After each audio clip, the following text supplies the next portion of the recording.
반갑습니다. 지병근 세무사입니다. 오늘은 고가주택 양도차익 계산과 그 양도차익과 양도차손의 통산에 대해서 같이 공부해 보도록 하겠습니다.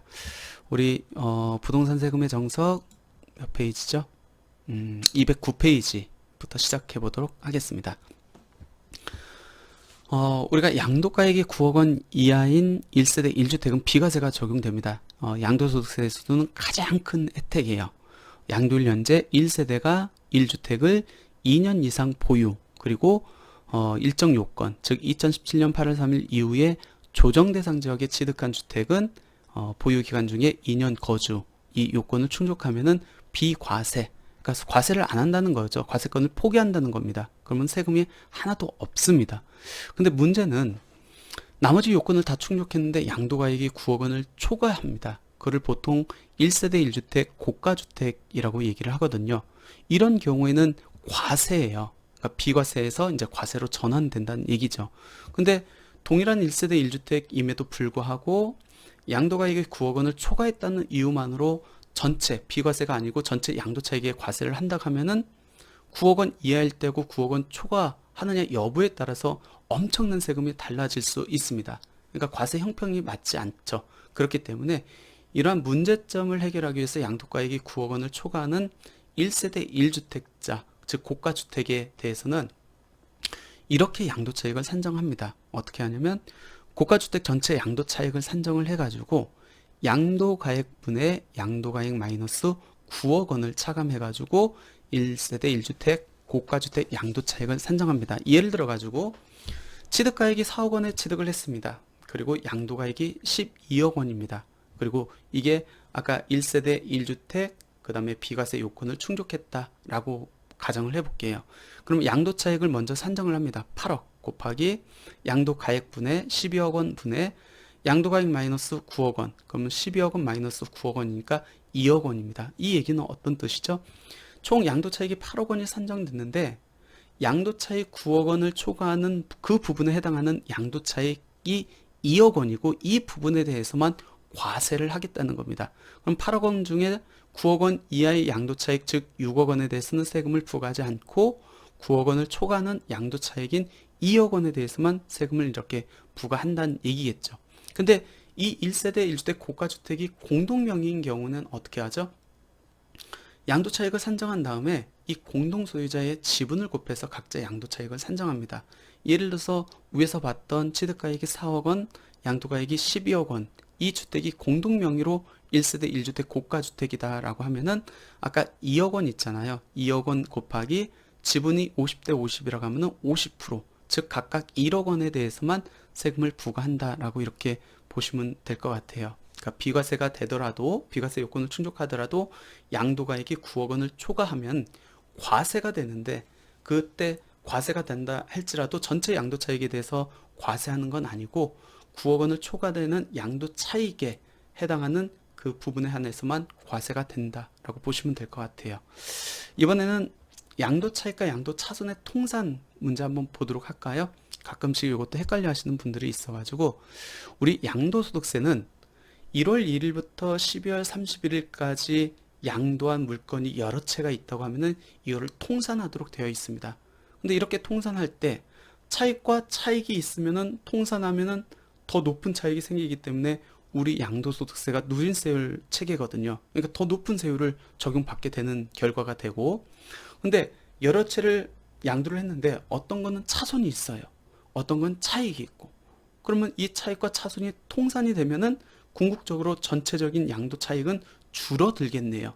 그럼 세금을 적게 낼 수 있다는 겁니다. 근데 양도 차익이 발생한 부동산을 먼저 내가 양도세 신고를 했습니다. 그럼 세금을 냈겠죠? 그 다음에 양도차손이 발생한 부동산을 나중에 또 매도를 했어요. 그럼 어떻게 되겠죠?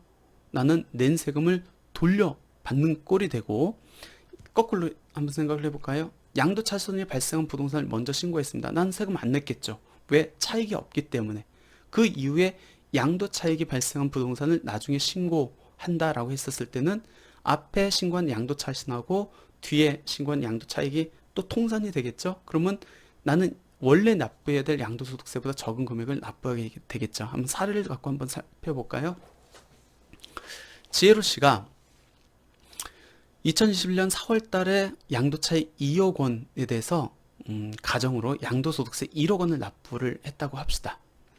근데 동일한 연도, 즉 2021년도 10월 달에 B주택을 양도를 했는데 이 B주택이 양도차익이 2억 원이 발생을 했습니다. 그럼 A주택에 대해서 나는 차익이 발생해서 1억 원을 납부를 했고, 근데 B주택이 동일한 연도에 그 양도를 했기 때문에 두 개를 통산해야겠죠. 양도차익과 양도차손을 통산한다는 얘기입니다.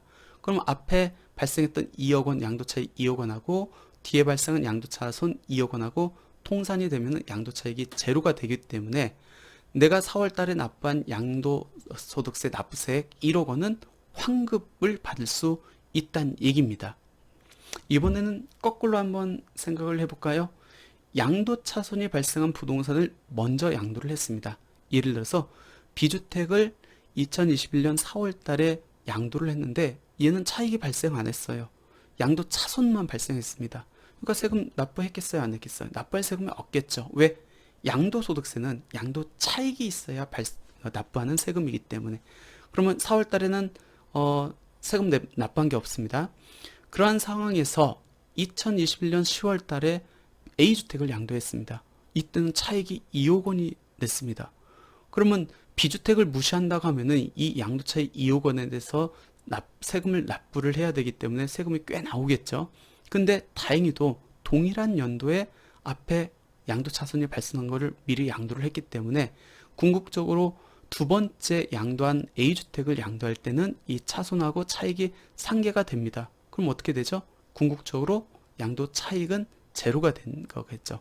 그럼 A주택은 실질적으로 양도차익이 2억 원이 발생했음에도 불구하고 이 B주택에 대한 양도차손 2억 원 때문에 납부할 양도소득세는 제로가 된다는 겁니다.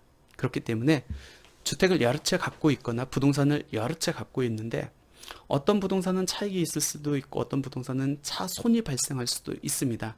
근데 차익이 발생한 거를 그냥 동일한 한 해 연도에 양도를 하게 되면은 세금 부담이 너무 커요. 그렇기 때문에 이때는 양도 차손이 발생한 부동산하고 차익이 발생한 부동산하고 동일한 연도에 양도를 해가지고 양도 차손과 차익을 통산시키는 게 굉장히 효과적인 절세 방법이 될 수 있다라는 겁니다.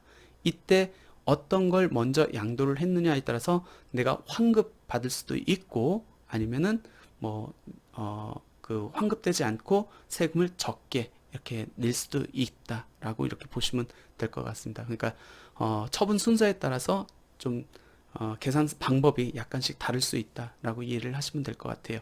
근데 이때 주의해야 될 거는 비과세 주택의 양도차손과 다른 자산의 양도차익은 통산이 불가하다는 겁니다. 예를 들어서 한번 볼까요? 2021년 4월 달에 A주택을 양도했는데 양도차손이 2억 원이 발생했습니다. 근데 공교롭게도 이 주택은 비과세예요. 그러니까 딱 1주택만 갖고 있다가 그 주택을 팔았는데 얘는 차손이 발생했다는 겁니다. 그리고 동일한 연도에 주택 분양권을 양도를 했는데 이 주택 분양권은 양도차익이 2억 원이 발생했습니다. 그러면 어떻게 되죠? 동일한 연도에 부동산을 두 개를 양도를 했네요. 그럼 통산이 되는데 이게 비과세가 아니라고 하면은 이 주택 분양권의 양도차익 2억 원은 양도차손 2억 원하고 통산이 돼가지고 세금을 하나도 납부를 안 할 수 있겠죠. 근데 문제는 앞에 양도한 A주택이 비과세래요. 그러면 세금을 안 매기겠다는 거잖아요. 비과세 요건을 충족한 1세대 1주택은 원칙적으로 양도소득세 과세 대상에 해당되지 않기 때문에 양도차손이 발생한다 할지라도 다른 자산의 양도차익과는 통산할 수 없습니다. 그러니까 이 부분을 조금 주의하셔야 됩니다. 과세 대상일 때 양도차손과 차익이 통산할 수 있는 거지 비과세 대상인 양도차손은 과세 대상인 양도차익과 통산할 수 없다라고 이렇게 보시면 될 것 같아요. 그러니까 특히 이 부분 실무에서 가끔씩 이 부분을 잘 몰라가지고 실수하는 분들이 많이 있기 때문에 말씀을 드렸습니다. 예, 오늘은 이제 고가주택에 대한 양도차익 계산을 어떻게 하는지 하고 그리고 양도차익과 양도차손을 통산하는 방법 그리고 비과세일 때 양도차손은 다른 양도차익 것과 통산이 되지 않는다는 내용에 대해서 한번 살펴봤습니다. 예, 오늘 강의는 여기서 마치겠습니다. 감사합니다.